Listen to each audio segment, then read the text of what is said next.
Welcome to Part 2, Engaging and Generative Assessments.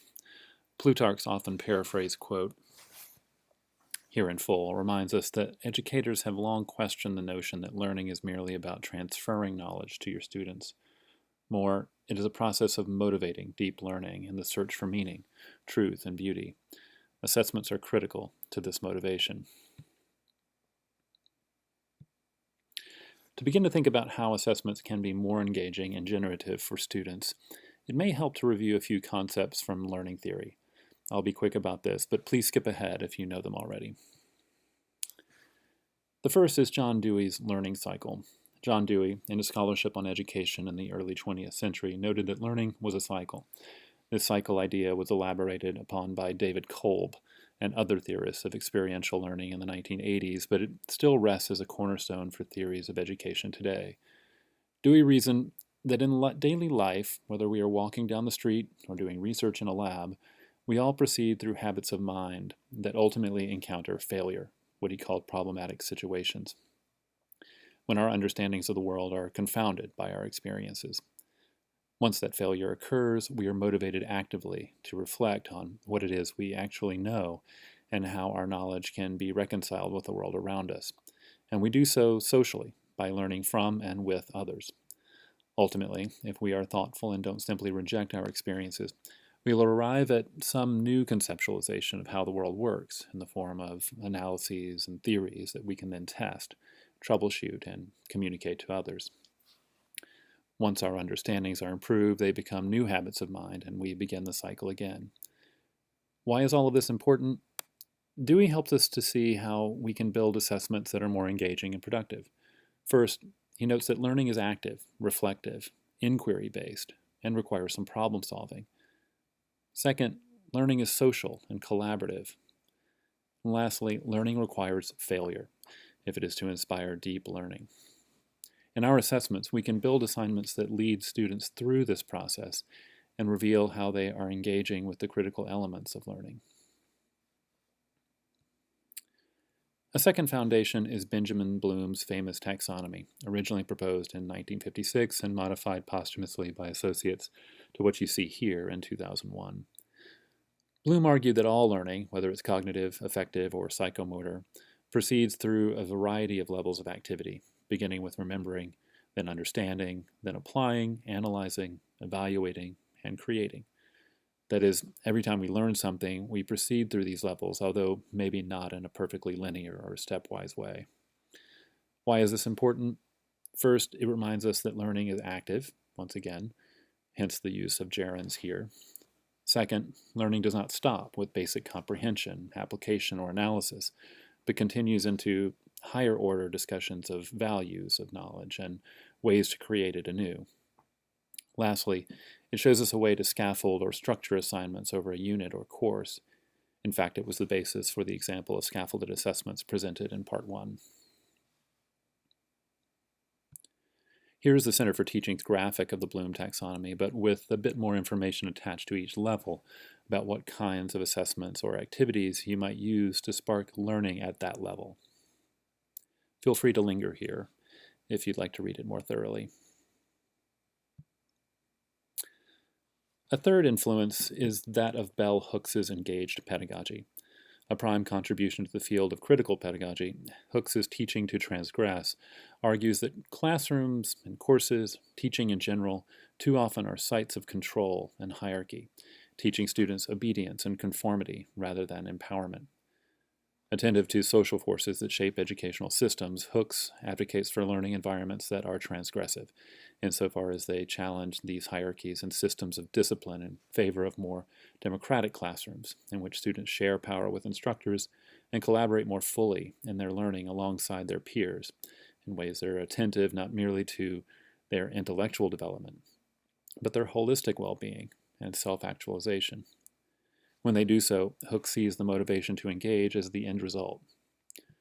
What does this mean for assessment practices? It suggests that assignments might be more engaging and productive of learning when they are, again, socially collaborative, when they focus on student well-being and growth in a holistic way, and when they are personally meaningful and empowering.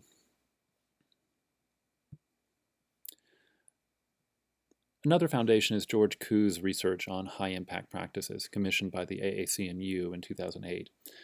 George Koo looked through the data collected by the National Survey of Student Engagement, or NSSE, literally millions of data points, to better understand the types of learning experiences that were most likely to promote intellectual and personal growth.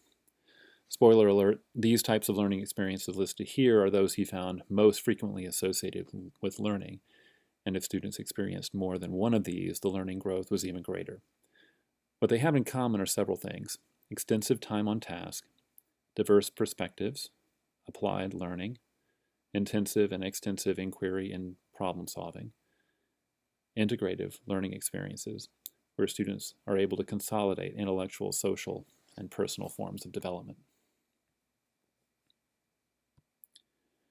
Last but not least is Marilyn Lombardi's notion of authentic assessments. She uses the term authentic to refer to those types of assessments that are meaningful and relevant to student life experiences. Here she means those kinds of assessments that solicit evidence about how students apply knowledge, how they think divergently and creatively, how they develop real-world proficiencies, learn how to learn cooperatively, and develop greater mastery and autonomy. This is important for at least a couple of reasons. First, she encourages us to think about how assignments can be more rigorous, that is, intentional, valid, and reliable, by focusing on student development towards real-world proficiencies that can be measured. Second, she emphasizes assessment that is more meaningful and purposeful for students, and thus more motivating, engaging, and generative. In summary, these theorists ask us to consider how engaging and generative assessments can best occur when they include challenging problems or divergent different perspectives, when they involve critical reflection and analysis, theoretical conceptualization, meaning and relevance to real-world conditions, collaboration and social learning, activity in experiential contexts, when it's metacognitive, learning how to learn, and when they help students to create knowledge, not just receive it. For Part 2's online tool highlight, we'd like you to get familiar with Brightspace quizzes, like the ones you were taking yourself through this institute. Quizzes can be used in a formative way since they can be ungraded and can be used to help students analyze a concept or reflect on their own performance. Quizzes also can be used in a summative way since they can be graded and connected to assignments in the gradebook in Brightspace.